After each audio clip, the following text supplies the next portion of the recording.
What up, Buzz? You tapped in? Okay, Goose, you tapped in too? All right, Chicago, y'all tapped in? All right, boys, let's crack 'em. Feel like Mike in the fourth with the ball in my hands and I'm taking a shot. I'm the king in the madhouse on Madison, whether I make it or not. Now the crowd going crazy, they watching the play and I'm watching the clock. Got my shot in the air and the buzzer go off and I'm watching it drop. This team did things. MJ shot City 6 rings.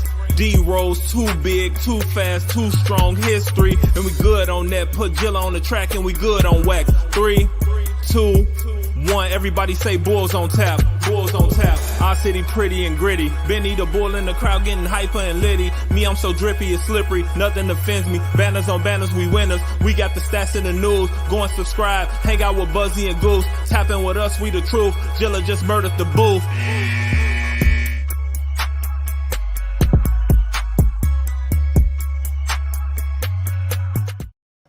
Ladies and gentlemen, welcome to Bulls on Tap. I'm your boy Buzz, and I'm joined by my dude Goose, a.k.a. Bulls Scripted, and we are here to recap a Chicago Bulls win over the Denver Nuggets, 114-108. Before we do that, be sure you're going to ontapsportsnet.com for all your Chicago sports literature and podcasting needs. Following us on Twitter at BullsOnTap, at ontapsportsnet. Following Goose at Bulls Scripted, me at Buzz on Tap. Anywhere you listen to podcasts, you can listen to us. 5-star rating and review, because that's cool and tough. Goose, Bulls win this one 114-108. They go 3-2 on their 5-game West Coast road trip. How you feeling after that one, man? I'm feeling a lot better after tonight's game than I did after blowing a 20-point lead in Portland. Yeah, that was not a fun comeback to watch. It really sucked how that kind of went down, but I don't want to focus on that one because I don't like to lose. Well, let's focus on the good one. I'm just kidding. If you want to talk about it, you totally can. But yeah, that was a much needed win. I don't even feel dirty that like Jokic and Michael Porter Jr. didn't play. You don't even feel dirty that AK paid his old guys to sit out this one? Hey man, I never would have thought to say that's hilarious. He threw him a little bit of money under the table, huh? He was just like, hey guys, go take a lap. We're gonna get this victory real quick and we'll see you later. Yeah, let me finish this circus trip off right. You guys take the night off, right? Yeah, I mean that's what it looks like happened. I was surprised though. I didn't see anything of Jokic hurting his wrist until like the latter part of today. And I mean, I know people will be like, "Oh, I want to win against the best players." Goose, I couldn't give a shit. I just wanted to end this winning streak off over 500. This West Coast trip over 500. And the fact that the Bulls were able to do that without Nikola Vucevic, I mean, it's pretty damn impressive. Yeah, I mean, Javonte Green continues to impress me as well as Derek Jones Jr. Yes. The athletic plays that DJJ made tonight were magnificent, and Javonte is just like David Nwaba, Keith Bogans. He's channeled all these grit and grind guys from the past, and he's put it all into one, and it's a lot of fun to watch most nights. Yeah, Casey had tweeted out about how it doesn't show up in the box score for him. Like it, you know what I'm saying? Like, you know what I mean? It's not like it's not his achievements, don't I mean, I mean, you see the way that he defends somebody like Aaron Gordon. I mean, fronting him in the post and just making things awkward and difficult, regardless of the size of the player that he's tasked with defending. He makes things uncomfortable for people consistently. And he tries to dunk everything. He does not know what the fuck a layup is, and I love it. He did attempt a layup tonight. It rimmed out, but he's been trying to catch bodies out there. It's contagious, man. I mean, look at the dunks. I mean, you brought this guy up too. Derek Jones Jr., he provided a great spark today off the bench. 16 points, 8 boards. I mean, I wish he didn't foul like Wendell Carter Jr., but oh man, yeah, I know. It's hard though. I mean, with DJJ, just because, man, he's being tasked to guard people that are a lot bigger than him, and he's having to use his length to try to disrupt them. And every once in a while, he's going to get caught trying to be physical because, I mean, think about it. How many times would you want your skinny ass to get bumped into like that down there just because you're long? I mean, he's having to play some big dudes. So he's definitely got some mismatches, and that shows up in the box score with the fouls. Yeah. But a lot of it, I feel like, isn't even so much on him. He catches an offensive foul here or there just about every game, too. And I feel like most of those calls could go the other way. Like, I don't know how you call a offensive foul on a guy that's just, like, flying through the air. Like, No, I mean, you're not that's wrong. his airspace, man. Then, like, get the fuck out the way. And like I said, you're not wrong. I definitely don't disagree with that. But him and Javonte, just absolutely awesome off the bench. Another guy, I mean, we just kind of went into the bench here. We got to talk about Io.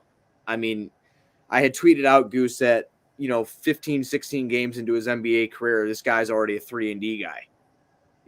I mean, it's just hilarious because if you would have told me, even when it is time in Illinois, that he would come into the NBA this quick and he'd be shooting the rock pretty decently and getting rotational minutes on what is a very hopeful, and I think we can say it is going to be, but we'll say hopeful just in case everything, something goes wrong, but playoff team in the Eastern Conference. This is a team with aspirations of going somewhere deep into the playoffs, and you have a second-round rookie hitting threes and defending off your bench and being trusted by a really good coach in Billy Donovan. No, and we knew he was somewhat of an NBA-ready prospect, given his time at Illinois and just what they did there as a team. And he was a very solid all-around player. But to see him kind of carve out a role as this 3-and-D catch and shoot corner three guy, drive it, run the floor. It's just he fits in perfectly with what Billy wants to do, and he's fucking fearless. And it's exciting to watch.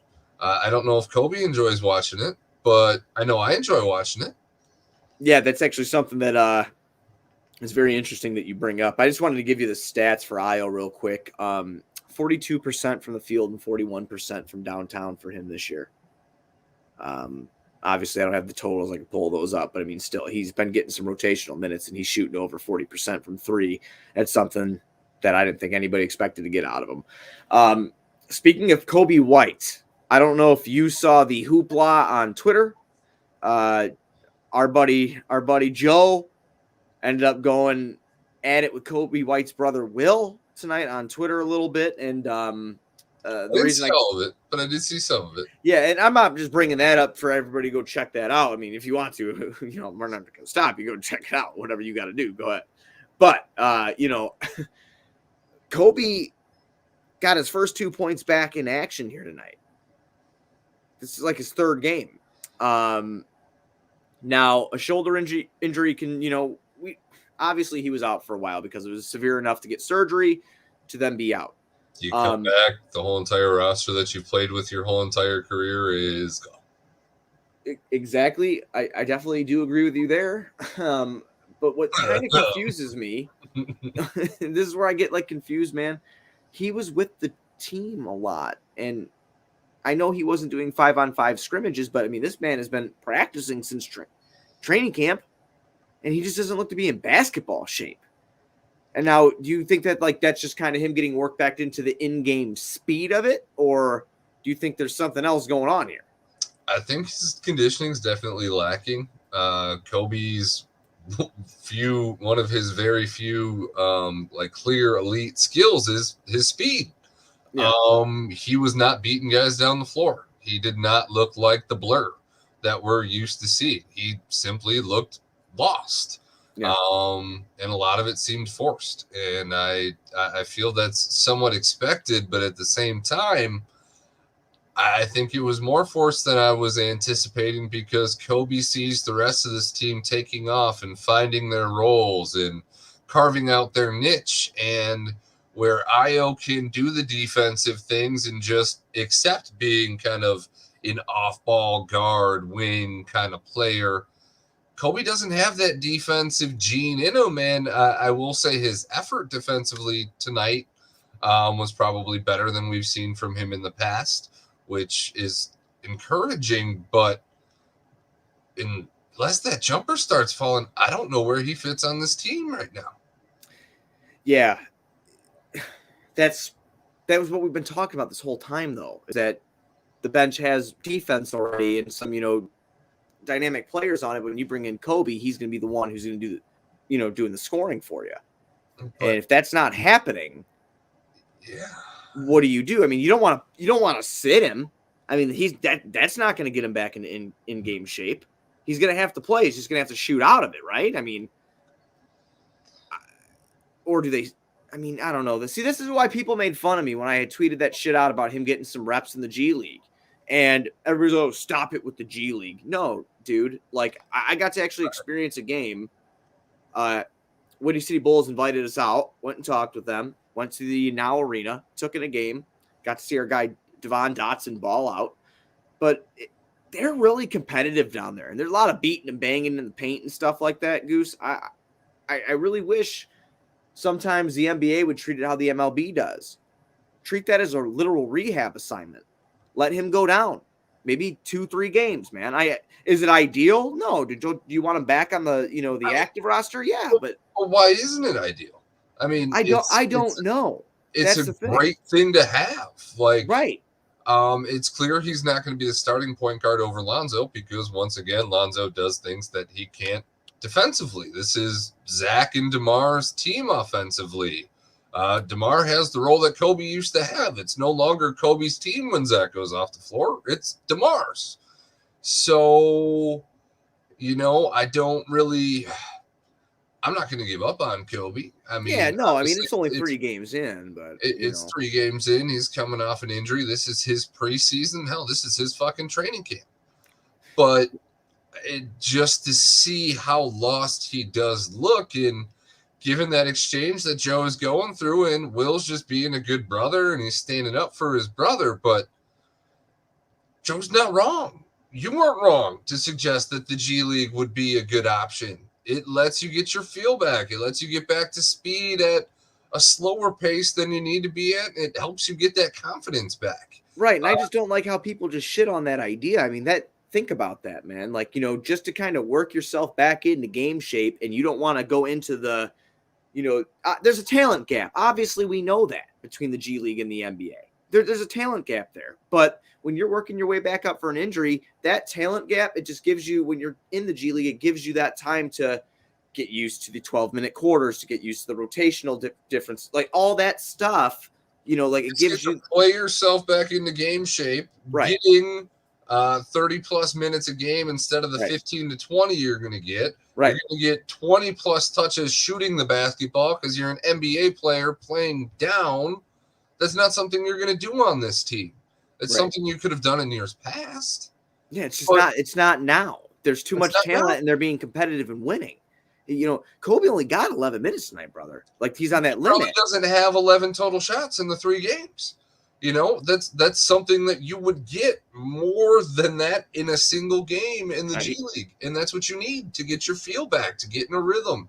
So I don't know why it has to be this insulting gesture. It should be a luxury that you have the option, that you have that team there to be there. So, well, yeah, and I'm glad you agree, just because, I mean, not that they just invited us out and whatever, but and I'm kissing ass or anything like that, but the G League should be used for that. Like you had said too, look what the MLB does. Like when Yasmani got hurt, and you're a Cub fan. I mean, when Rizzo or Contreras got hurt and they went and they did their rehab assignments for what? A series down there, 2-3 games, work your way back in. I know it's a different sport, but the premise is the same.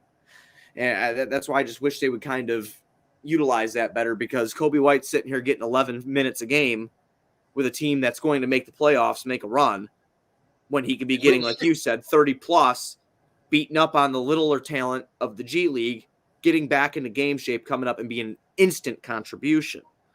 He needs that confidence back, and he's not going to get it on a team where he's not getting the touches that he needs, because until he has that confidence, nobody's going to want to pass him the ball. It's going to be hesitant, because he is a bit of a black hole, and we saw some of it tonight. Yeah, 1 for 7 tonight. 1 for 7. And it's you want him to get his shots, especially now. But those 6 shots almost cost us the game there. This game was way closer than it should have been. Right. And part of that is trying to steal him these minutes to rehab in game, and it could so much easier be done by sending him down to the G League and just giving him 30 fucking shots a night. Right. And like you had said before we even got into that whole conversation, watching Io has got to be scaring this young man a little tiny bit because he's a rookie coming for your rotational minutes on a winning team here. And he's proving to be valuable on both ends of the court. Not saying that Kobe cannot be that guy, but he needs to kind of get it into gear here and show where he fits. Let's talk about the MVPs, but they're on the MVP ladder, NBA.com too, for the first time, I think. I won't say in our lifetime because we got to see, Michael and Scotty. But DeMar DeRozan, Zach LaVine, top 10 on the MVP ladder from NBA.com, come out. And what a game both of them have. They lead the league in duos with over 20 points a game. And I believe this now sits at 12 is what the broadcast said. So it's 12 games. They have both scored over 20 points together. First of all, what is your reaction to seeing Zach LaVine and DeMar DeRozan in the MVP ladder? I wanted to talk to you about that. I know this is supposed to be a post-game breakdown, but I missed you. We hadn't talked, a couple days. So what do you think of that? I mean, it's a little mind-blowing. Obviously, I don't think that it's going to stick. I mean, maybe it does. Not that being sixth and eighth or third and, eighth or whatever it might be. I haven't seen the list. Really matters. It only matters if you get first in that award. And I don't think they're going to get co-MVPs. That'd be a first, probably. Teammate share co-MVP. That would be sweet. That'd be fucking awesome. Yeah. But I don't think we're going to see that happen. But just the fact that the Bulls have two top scorers in the NBA on the same roster that fit a lot better than people thought.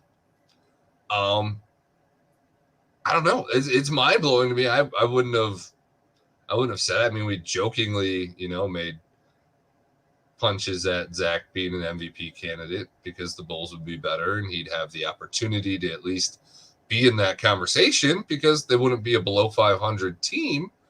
But the fact that we have two guys technically fully in the conversation here is bizarre. It really is. It's just absolutely wild. Like when I saw that come out today, I just kind of looked at it. I'm like, man, it's just 2 years ago. And I immediately, I know this is going to sound horribly, horribly selfish, but if anybody understands, it'll be you. Like when I see that, I go, man, I cannot believe if you would have went and told Goose and I a year and a half ago that we'd have two MVP candidates in the top 10 of the MVP ladder on NBA.com in 2021. I call you a goddamn liar. Be like, who is it? Chris Dunn? Huh? They bring back Jerry and Grant? Like what? Who's doing it? Who's the second guy? Absolutely amazing. I just thought that was really cool. And did you just say Jerry and Grant? I had to say Jerry and Grant candidate. Because that's how you and I met. So I always drop in Jerry and Grant in there because you told me he sucked, and I didn't want to admit that he sucked because I'm a homer a little bit. But yeah, he was real bad. So he got thrown in as an MVP candidate. It was the first name that came to my head, Dick. Stop making fun of me. But anyway, our two top 10 guys in the MVP race so far go off tonight against Denver. DeMar DeRozan, not the most efficient shooting night, but he goes 7 for 21, 26 points, 6 rebounds, 4 assists, 2 steals. No turnovers for DeMar DeRozan, 12 for 12 from the free throw line. Zach LaVine, 14 for 24, 4 for 9 from downtown. He scores 36 points, 5 boards, 4 assists, 1 steal. Deep. Oh, yeah. Like, some of Zach's shots tonight were video game shit. Yeah. And then the dunk contest that we had in the middle of the game tonight, man, that was... it was like almost every play, I felt like we were getting an explosive jam, and I didn't know what to do with myself. I even had our guy Johnny Nani texted me. He goes, "Oh my god, dude, what has happened?" It's like it was a total chai slamma-jamma, event. It's to steal Stacy's word, or saying, but yeah, man, they showed off their athleticism a little bit tonight, man. It was a lot of fun, other than the fact that this game was way too close. I missed a good amount of the start of the first. Mm-hmm. So to turn the game on and see us down 22-10 and then find out that Jokic wasn't playing, I was like, what the fuck is going on? Yeah, it was total slow start, man. I know you said you missed some of it. It was just very slow start, but I'm not going to say it was bad. The Bulls were shooting like 50% from the field. It's just Denver couldn't miss. They were just hanging out with the guy with the cookie sweatshirt before the game, and they were a little baked in, the altitude, and just, probably just caught a contact eye, if anything. And they just had to play through that. And after you got through that, it was smooth sailing. Yeah, it was funny to me how the game started off too, because like that was the first thing that went through my head. I'm like, dude, no Jokic. Jamal Murray's obviously been out the whole year because of that knee injury that he had. Michael Porter Jr.'s out. I'm like, Aaron Gordon. Michael Porter Jr., when asked what his favorite Thanksgiving food was, just said mashed potatoes. Just plain mashed potatoes. Sometimes my mom puts a little cheese on there. That dude is probably about as interesting to talk to as a wall. Not that I didn't want him. I would have still taken him. I mean, but my God, could you imagine the press conference after every single game? The ball went in the hoop. Yeah, that was a good win. I'm going to go eat me some mashed potatoes now. See you later. Very monotone kind of guy. But, the only person I felt like we really had to worry about was Will Barton and Aaron Gordon. Fucking Campazzo. Right. Yeah, no shit. But then I remembered it's like Aaron Gordon always finishes second to Zach LaVine.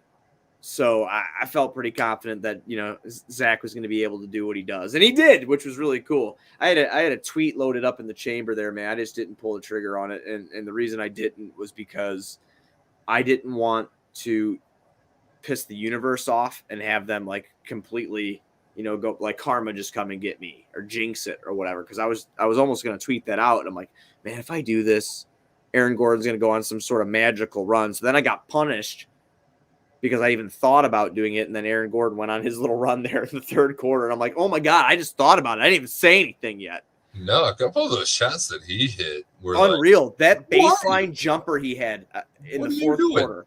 Stop it. Knock it off. Right. It was unbelievable.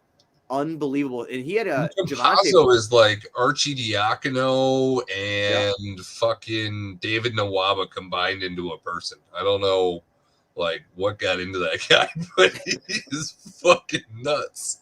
It was an entertaining game all around. It really was. I'm glad that our stars ended up, getting this thing under control and winning it. And we have to talk about Tony Bradley real quick. Like the first part of the first quarter, I felt like the offense was running through him for a moment. Like he was Vooch. Did you see that? He was setting up plays at the top of the key and everything like that. They were feeding him the ball on the Billy inside. Listened to the podcast and he said, fuck you. I can make any center facilitator. He moves so slow motion, like I'm sitting there watching, like, why is the ball moving that slow? I got to give it to him, though. The one feed that he almost botched and turned over that turned into the corner three for Zach, we should just call that play, and we should just call it like the Tony fumble or something and just have him fall on the ground and just roll around and then slap the ball out to Zach because it worked, and I enjoyed it. Yeah, I liked it. I liked it a lot. I mean, I had to give him credit before we got off here. But, yeah, I'm glad that we got to talk about DeRozan and LaVine a little bit. Alex Caruso's offense is completely kind of just disappeared for right now. It'll come back eventually. I think he does everything else. It's so weird when you have to say about multiple of your players that they do things that don't show up in the box score. And usually that kind of feels like a little a cliche to say. It's like, yeah, he's really good. It just doesn't show up in the box score. But it's like really true. It's really true. Like guys like Javante Green and Alex Caruso, when he's not shooting well, he's still doing so many valuable things. Power forward or a center, and guys like Caruso and Javante can terrorize and create extra possessions. Yeah, and avoid having to get a rebound because it has destroyed you on defense. Yeah, I really don't care what they do offensively. Their their contributions on that end are extra. When you have guys like Zach and DeRozan going off for 20-plus guaranteed almost every night together. And it's really exciting to watch this team. It's not like we're boring. We're not a Jim Boylan just defensive team or something, just blitzing and getting lucky. It's a lot of skill. Burt drink. Bird drink. Bird drink in the building. Why are you guys recording an hour late? Bird drink.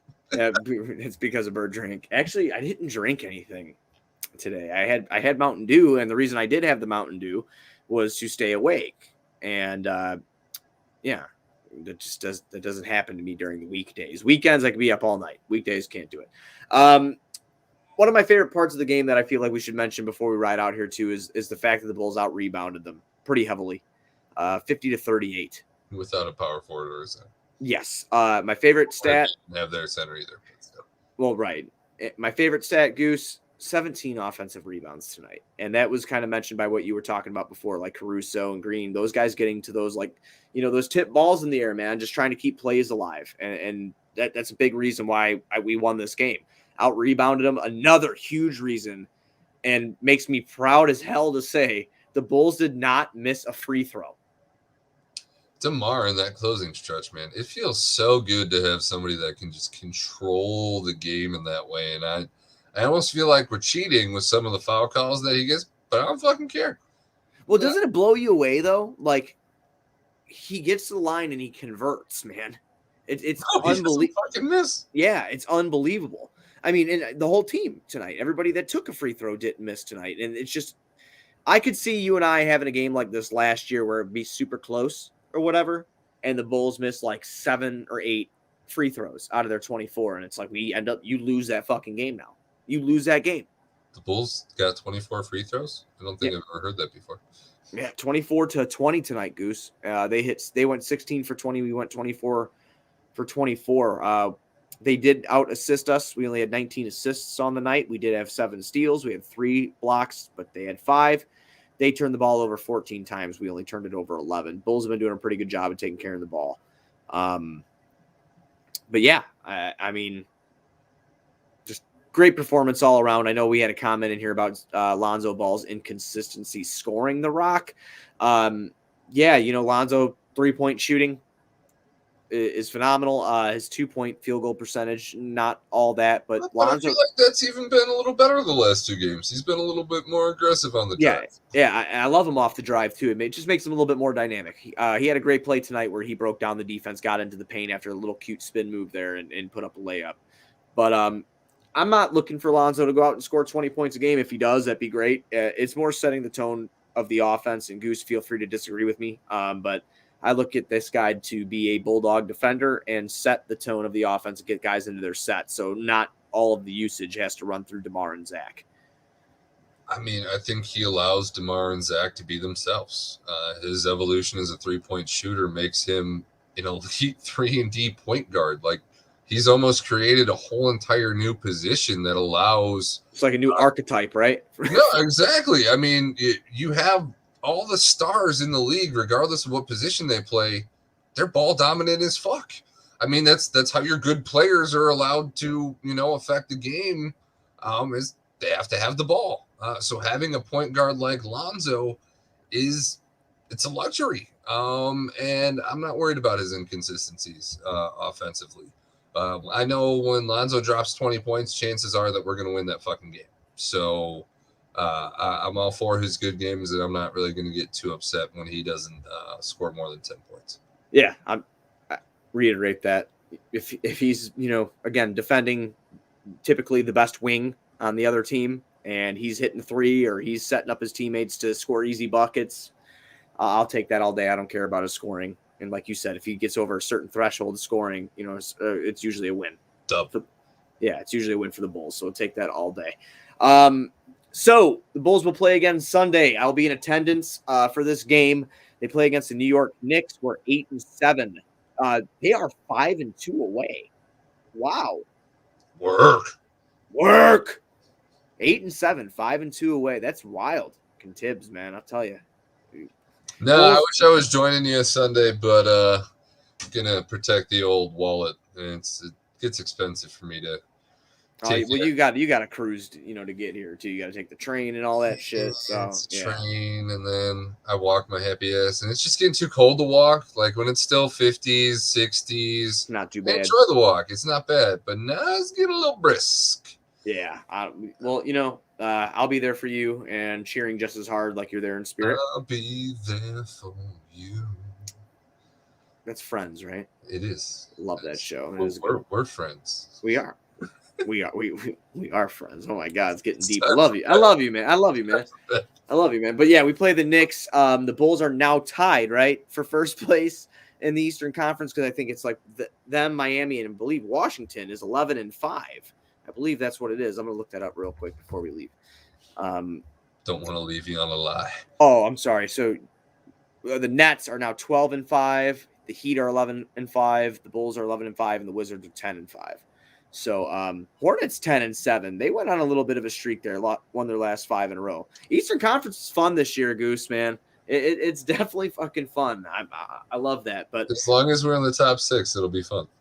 100%. Like, I want nothing to do with this play-in at all. And that's what in our season prediction episodes, I had them finishing 6th in the Eastern Conference to avoid that. I think I said 7th tonight. Yeah, you did. Yeah, really optimistic, and I'm glad. I mean, I am enjoying my lack of being a super homer in the off season, because now I get to be a super homer right the fuck now. Right. Do you feel like your expectations were just exceeded, so you're just like in a state of happiness right now? I'm starting to learn in life that the best thing you can do for yourself is set the bar low, but aim high. Because then when you fall somewhere in the middle, it's not tears. And if they are tears, they're of happiness and not sadness. And that's how I feel right now. I said 7, and we're feeling 2-3. And that makes me feel really good. That's like a plus 4 or 5. And being plus 4 or 5 is a great feeling. I absolutely agree with that. So Bulls 5-2 at the United Center. This game tips off at 7 p.m. Again, this is the Bulls' first game back from their West Coast trip, on which they went 3-2. You got anything else before we head on out here, man? No. Find yourself, Kobe White. I miss you. We need you. Let's do it. Find yourself, Kobe. You had a couple moments at the end of this show that were just like, very eye-opening and very just heartwarming.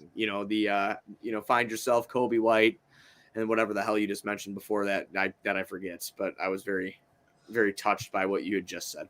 All right, so we'll be back after. I don't know if we'll be back Sunday or not. If I can get home early enough from the game once that's over. Enjoy yourself. If you win, I'll join you in like a live chat that you can go on from the stadium when. All right, right on. When our fans are going, we'll do yelling "fuck Julius Randle" like the Knicks did to Trae Young.